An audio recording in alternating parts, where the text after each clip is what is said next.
मित्रों, कार्सिनोमा कितने प्रकार के होते हैं मोटा मोटा, और कार्सिनोमा होता क्या है? मतलब कार्सिनोमा किसे कहते हैं, या फिर इसके और प्रकार कितने हैं? जैसे आपका स्क्वैमस सेल्स कार्सिनोमा है, जैसे आपका एडिनो कार्सिनोमा है। इसी प्रकार के कई जो कैंसर के बारे में आमतौर से जो शब्द काम में लिए जाते हैं, वो मैं आपको बताने वाला हूँ। तो होता क्या है एक्चुअली, जो मोटा जो शब्द है कार्सिनोमा, कार्सिनोमा का मतलब हो गया, मैं सीधे सीधे कहूं कि जो उत्तक होते हैं शरीर के, उत्तक जैसे त्वचा एक उत्तक है, और उप उत्तक क्या होता है? त्वचा के ऊपर, मतलब त्वचा का बाहरी हिस्सा जो हमें दिखाई देता है उसके नीचे और मांस के बीच में, इनको मांस को और स्किन को और हड्डी को, इन सबको जोड़े रखने के लिए जो उप उत्तक, जिसको मतलब सब मतलब जो कहेंगे उपकला कोशिकाएं जिनको कहेंगे, उन कोशिकाओं में होने वाला जो कैंसर है वो मोटे मोटे शब्दों में कार्सिनोमा है। उन्हें दोहरा रहा हूं, जो आपकी अंदर तो आपकी हड्डी है और बाहर आपकी ये दिखने वाली त्वचा है, अब इसके बीच में जो मांस है, तो इस मांस को रोके रखने के लिए कई ऐसे तंतु होते हैं शरीर में, जो बाहरी सरफेस को छोड़ के अंदर एक तरह से एक नेट जैसा जो दिखाई नहीं देता हमें सामान्य आंखों से, उसके अंदर जो कैंसर होते हैं वो कार्सिनोमा कहलाते हैं। तो कार्सिनोमा एक बड़ा शब्द हो गया कि भाई उपकला कोशिकाओं में जो आपका कैंसर हो रहा है वो कार्सिनोमा। अब इसका पहला जो प्रकार है जो ज्यादातर लोगों में होता है, एडिनो कार्सिनोमा। मतलब एक तरह से वो बलगम बनाने लग जाएगा, पानी बनाने लग जाएगा, खून को पानी में परिवर्तित करने लग जाएगा। इस तरीके के जो लक्षण जो दिखाई देंगे आपको, ये ज्यादातर स्तन में होते हैं, आंतों में होते हैं, प्रोस्टेट में होता है। ये जो एडिनो कार्सिनोमा है, ये एक तो महिलाओं के स्तनों में होता है, एक पुरुष के प्रोस्टेट में होता है, और एक बड़ी आंत में होता है, महिलाओं में और पुरुषों में दोनों में। तो अधिकांश कैंसर जो है वो एडिनो कार्सिनोमा कहलाता है। ये आपको समझ में आ गया ज्यादातर। दूसरा बेसल सेल कार्सिनोमा, जो आपका एपिडर्मिस की निचली बेसल यानी कि आधार जो है, परत जो है, उस परत में मतलब जो कैंसर होगा वो आपका बेसल सेल कार्सिनोमा कहलाएगा। तो ये एक प्रकार का ये हो गया। एक होता है जिसको स्क्वैम्स सेल कार्सिनोमा कहा जाता है। तो स्क्वैम्स सेल कार्सिनोमा ज्यादातर पेट है, आंत है, फेफड़े है, मूत्राशय है, किडनियां है, मतलब इनमें, इन सभी में ये मतलब दिखाई देता है, वहां होता है। मित्रों, विषय ये है कि मतलब कैंसर किन लोगों का ठीक होता है जल्दी जल्दी, कौन लोग इस लड़ाई में जीत जाते हैं, और या इसको दूसरे शब्दों में कहूं कि ये लड़ाई हारने वाले कौन लोग होते हैं।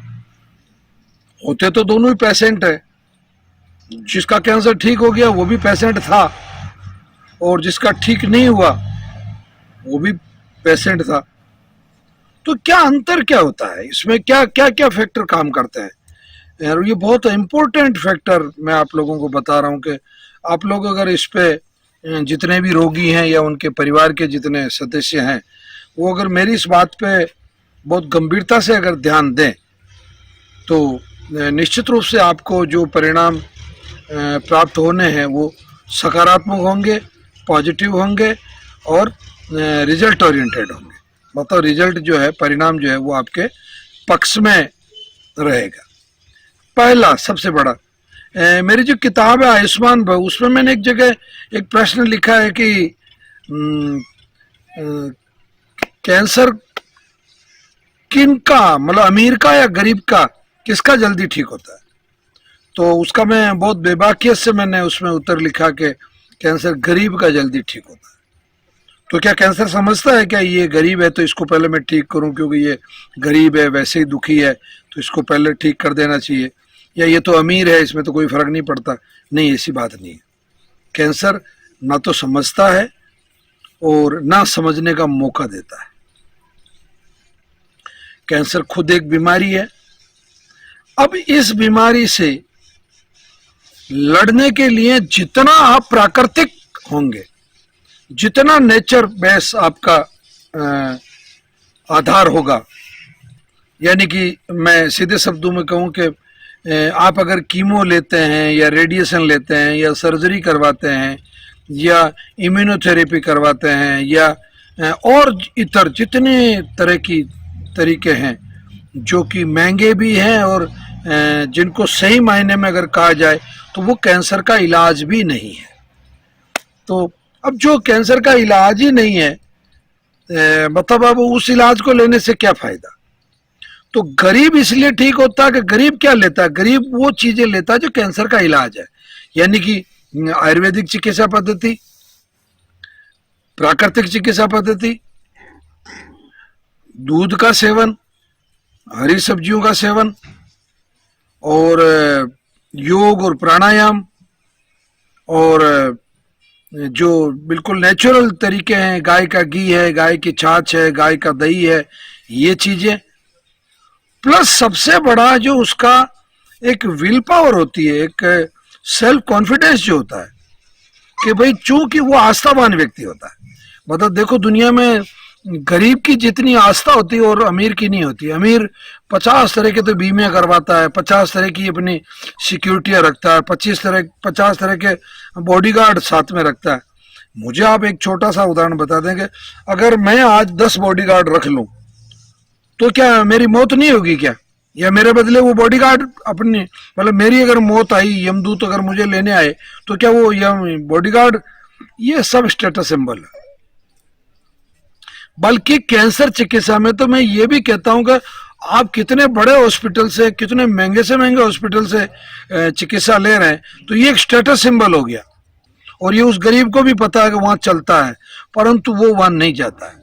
वो इसलिए नहीं जाता कि उसकी आस्था है, परंपरागत चिकित्सा पद्धति में उसकी आस्था है, आयुर्वेद में उसकी आस्था है, और सबसे बड़ी बात है कि उसको चोचले करने के लिए पैसे नहीं है उसके पास।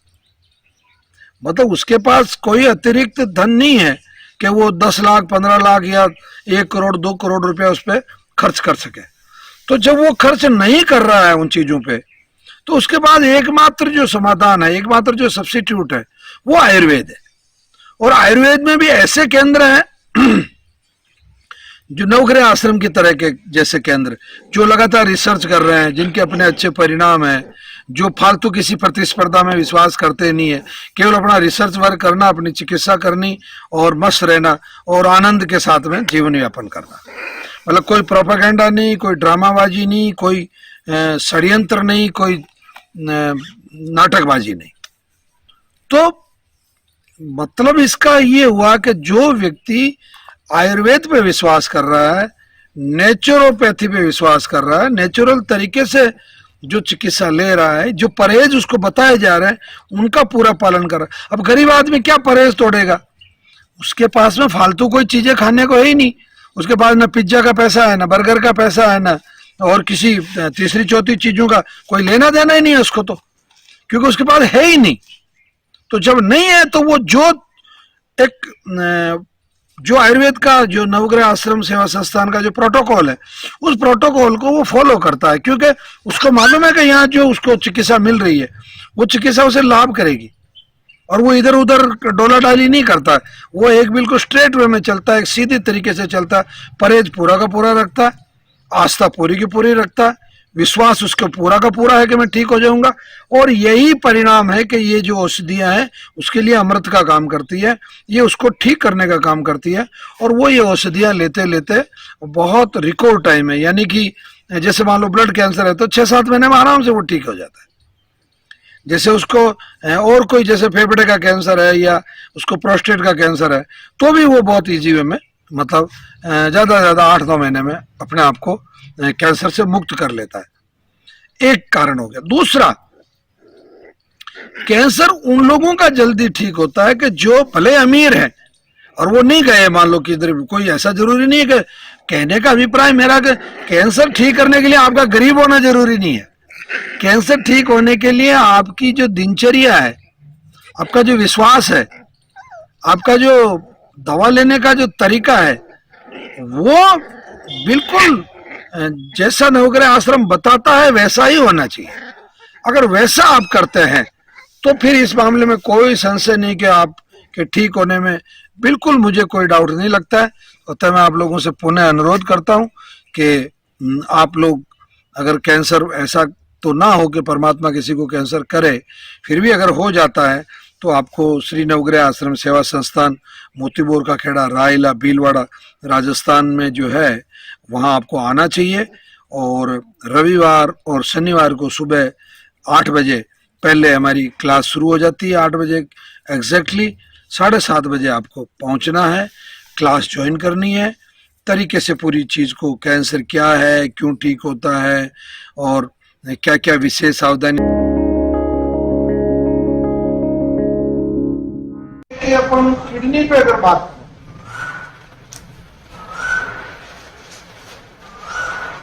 कुछ लोग हैं पढ़े लिखे नहीं है, कुछ लोगों को वास्तव में ईमानदारी से ये भी पता नहीं कि किडनियां है कहां रहती है पेट, तो ये क्या काम करती है, क्योंकि उनका विषय नहीं है।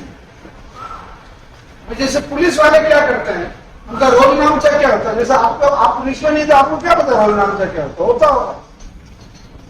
जैसे मैं लेडीज नहीं हूं, मैं महिला नहीं हूं, तो मुझे क्या पता माहवारी कैसे आती है, मेरा विभाग ही नहीं हूं।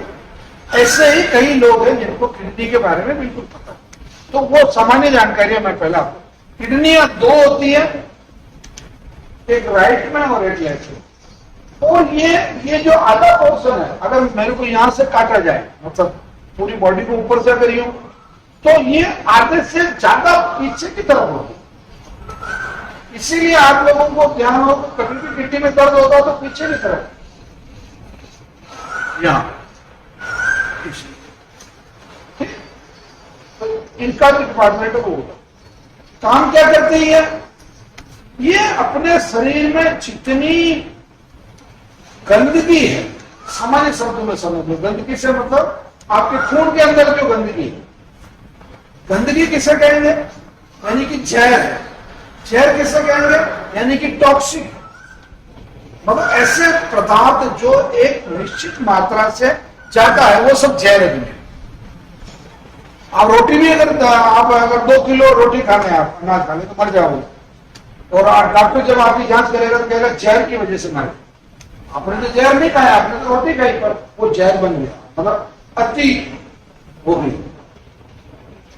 तो आपके शरीर में, यानी कि आपके खून को छानने का काम करती, खून को फिल्टर करती। तो मतलब नतीजा ये निकला कि अपनी जो किडनी है वो फिल्टर प्लांट, वो अपने शरीर के अंदर जितनी अधिक मात्रा में पानी है उसको भी अलग करती, जितना सोडियम है यानी कि नमक है उसको भी अलग करती, जितना पोटेशियम है उसको भी अलग करती, जितना सल्फर है उसको भी अलग करती है, जितना फास्फोरस है उसको भी अलग करती। यानी कि ये जो ज्यादा हो गया अपने शरीर, अपने खून में, उसको ये छानती है। अगर नहीं छाने तो क्या करेगा, खून जाड़ा हो जाएगा और फिर वो इधर से उधर जा ही नहीं पाएगा। नहीं जा पाएगा तो या तो ब्रेन स्ट्रोक होगा, या हार्ट अटैक होगा, या तो दिमाग फटेगा या हार्ट फटेगा, उससे कुछ फटेगा। तो उसको फटने से बचाने के लिए किडनियां, दोनों किडनियां इसको फिल्टर करती रहती है, और उसका वो पेशाब बनाती है। अब पेशाब बनाने के लिए 2 तरीके हैं उसके पास, किडनी दो लेवल पे पेशाब बनाती है। पहला तो ये जो है इनको पानी के रूप में, मतलब इनको कन्वर्ट करती है, और दूसरा आपके खून में जो ज्यादा पानी है उस पानी को भी वो मतलब फिल्टर करती है। बाकी तो आपका खून इतना पतला हो जाएगा कि वो बिल्कुल वो निकालेगी नहीं बाहर पानी को, फिर पानी पानी हो जाएगा आपके शरीर में, फिर पानी जाएगा कहाँ, फिर आपको एडोमा, मतलब वो सोजिश वगैरह आने लग जाएगी, या और चीजों। किडनी इसके अलावा भी 2-3 काम करती। आपका जो हार्ट का जो प्रेशर है वो कितना रहेगा ये किडनी तय करती। मतलब ज्यादातर लोगों को जिनकी भी किडनी खराब है उनको ब्लड प्रेशर हो जाए। दूसरा काम और करती किडनी, आपकी बॉडी में शुगर कितनी रहेगी, मतलब ग्लूकोज, फ्रुक्टोज और सुक्रोज, ये तीन कितनी मात्रा में रहेंगे, ये किडनी तय करेगी। आपको मालूम है ज्यादातर किडनी वालों की डायबिटीज भी हो जाती है, मतलब डायबिटीज भी साइड इफेक्ट उसका होता है। तो ये क्या है, मतलब आपने यूं समझ लिया किडनी से क्या है, जब किडनी है तो है, दिमाग है अपने पास तो, दो आंखें हैं अपने पास तो, दो कान है अपने पास तो, एक जीभ है अपने पास तो, नहीं नहीं नहीं, किडनियां दोनों बहुत इंपॉर्टेंट और अब इनको खराब कौन करता, खराब अपनी आदतें है। इनको खराब करने के लिए समुद्र का नमक, ये जो समुद्र का जो सफेद नमक आता है, ये बहुत बड़ा कारण। शराब मतलब एल्कोहल, ये गुटखे, तंबाकू, ये रिफाइंड वाला तेल, और ये आपका जो जितना पेस्टिसाइड स्प्रे हो रहा है फसलों पे वो, प्लस आप जो गेहूं खा रहे हैं आज की तारीख में, या जो आप चावल खा रहे हैं, या आप जो अनाज जो अभी खा रहे हैं, उसमें क्या है, यूरिया है, उसमें क्या है, डीएपी है, उसमें क्या है, सुपर फास्फेट है, उसमें क्या है, कैल्शियम अमोनियम नाइट्रेट है। मतलब ये जितने, तो ये जा रहा कहां, शरीर में, किसके थ्रू जा रहा, भोजन के थ्रू। तो पहला मेरा कहने का मतलब ये कि पहला काम किस पे किया जाए, भोजन पे किया। अपन चोर की मां को मारे ना, चोर को मारने से क्या मतलब, चोर की मां को मारे फिर वो अपने बेटे को कहेगी अरे बेटा मत कर यार, वो मेरे अब तो मुझे ठोकने लगे लोग। तो नवग्रह आश्रम का जो चिकित्सा प्रकरण है वो चोर की मां को मारने वाला, मतलब हमारा जो उद्देश्य है कि ये जो फिर ये बीमारी जगह की जगह रुके यार, जो बीमार हो गया वो तो ठीक हो जाएगा, उसका तो कोई मीनिंग नहीं है, परंतु बीमार भी ना हो लोग, ये भी हमारा उद्देश्य। अब चोर की मां को कैसे मारना, किडनी वाली बात कर रहे हैं। तो अपना जो गलतियां अपन कर रहे हैं, पहली गलती क्या कर रहे हैं, एक इसको वो दूसरे तरीके से समझ, इस बात को बहुत सरल उदाहरण से मैं समझाऊंगा। एक कोई मजदूर है, ये दोनों किडनियां मजदूर है, ठीक है, तो इनको आप 100 रुपए पर डे की मजदूरी दे रहे हैं, और ये आपके लिए 50 टोकरी मिट्टी की एक जगह से खोद के और दूसरी जगह डाल दो, कितना इसको काम देता है, ये 2 मजदूर है, 50 टोकरी इनको ये करना। दूसरे शब्दों में समझे, इसको रोजाना 1 लीटर पेशाब बनाना, 1.5 लीटर पेशाब बनाना, 2 लीटर पेशाब बनाना, 2.5 लीटर बनाना, 3 लीटर बनाना, आपकी बॉडी के अकॉर्डिंग बना। अब ये कहे साहब देखो आप मजदूरी कम दे रहे हो साहब, ऐसे तो नहीं पोसाएगा, मैं तो कल आपके यहाँ नहीं आऊंगा, आप आपको कोई दूसरा आदमी दे देगा। सेल किडनी यही है, अरे भाई क्यों, तेरी समस्या क्या है, तो क्यों भग रहा है, हमारा हम तो काम करवाना चाहते हैं। नहीं साहब या तो मजदूरी बढ़ाओ या काम कम करो, ये 50 टोकरी मेरे से नहीं, हाँ मैं 100 रुपए में 25 टोकरी डाल दूंगा, इससे इसी कोई एग्जाम्पल नहीं हो सकता है, मैं 25 टोकरी डाल दूंगा, रुपए 100 लूंगा। मेरे भी बात बच्चे हैं सर, मैं घर पे भी जाऊंगा, मैं तो ये करूंगा वो करूंगा, तो आप कहते हो हाँ ठीक है तू ऐसा कर, 25 टोकरी हम डाल देते हैं, 25 टोकरी तू डाल दे। तो अपन तो किडनी का काम नहीं कर सकता, कौन, लीवर तो नहीं कर सकता, ब्रेन तो नहीं कर सकता, तो फिर काम क्या करना, फिर 25 टोकरी ही डलवानी है।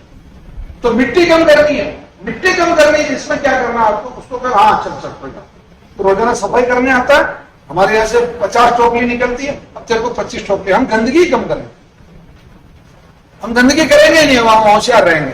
क्या करेंगे, नंबर 1 हम नमक नहीं खाएंगे, बस नमक नहीं खाएंगे मांस, हम रोजाना 1 नमक ग्राम कम करते जाएंगे। अभी हम 5 ग्राम नमक पर डे का खाते हैं मान लो, तो हम 1 ग्राम प्रतिदिन कम करते जाएंगे, और 5वें दिन हम नमक फ्री हो जाएंगे। चलो तेरा काम सोडियम वाला काम हो। आपके सामने एलोवेरा के औषधीय पादप के बारे में कुछ जानकारी देना चाहते हैं। घृत कुमारी, इसका कुल जो होता है लिलियेसी होता है, एलोवेरा को घृत कुमारी भी कहते हैं। इसका जो कुल होता है लिलियेसी कुल होता है, इसका लैटिन नेम एलोवेरा ही होता है। इसके जो पर्याय होते हैं ग्रह कन्या, घृत कुमारी, कुमारी, ग्वारपाठा, इसको देसी भाषा में ग्वारपाठा भी कहते हैं। इसका अंग्रेजी नाम इंडियन एलोए होता है। इसका जो स्वरूप होता है उसमें बात करें तो जो इसका छुप होता है वो 1 से 2 फुट ऊंचा होता है। इसकी पत्तियां 15 इंच लंबी होती हैं, 4 इंच चौड़ी होती हैं, मांसल होती हैं, कंटित होती हैं, तंतुर होती है और चक्राकार होती हैं। पत्तियों के भीतर घी के समान पिच्छल मज्जा होती है। छुप के मध्य से लंबा पुष्प ध्वज निकलता है जिसमें रक्ता पुष्प आते हैं। शीतकाल के अंत में पुष्प और फल लगते हैं। इसके पत्र जो होते हैं काटने पर उनसे पीले रंग का रस निकलता है जो ठंडा होने पर जम जाता है, उसे कुमारी सार कहते हैं। भारतीय प्रजाति के भी 2-3 प्रकार पाए जाते हैं। अन्य प्रजातियों में इसके नेटाल, मोका, जाफराबादी आदि अन्य जातियां इसकी होती है। इसका उत्पत्ति स्थान उत्तरी अमेरिका है। वैसे स्पेन में भी पाया जाता है। भारत और चीन देशों में विस्तृत रूप में फैला हुआ है। पहले अफ्रीका, जर्मनी से इसका आयात होता था किंतु अब बंद कर दिया गया है। इसका रासायनिक संगठन एलोइन नामक ग्लूकोसाइड समूह होता है जिसके कारण इसकी क्रिया होती है। इसके गुण की बात करें तो यह गुरु होता है, स्निग्ध होता है, पिच्छिल होता है। इसका रस कटु होता है, इसका विपाक तिक्त होता है, इसका वीर्य शीत होता है। इसके कर्म की बात करें तो यह तिक्त होने से कफ और पित्त को हर लेता है। कफ पित्त विकारों में इसे प्रयोग में लेते हैं। यह शोथ का नाश करता है, वेदना स्थापन करता है, ब्लड का रोपण करता है। इसका जो प्रयोज्य अंग होता है वो पत्र होते हैं। इसकी मात्रा पत्र स्वरस में 10 से 20 ml प्रयोग में ली जाती है। इसके विशिष्ट जो योग है ये कुमार्यासन, कुमारी का वटी होती है, रजत प्रवर्तनी वटी होती है, कुमारी पाक होता है। आर्तव जनन के लिए रजत काल से 1 सप्ताह पूर्व से इसका सेवन प्रारंभ कर देना चाहिए।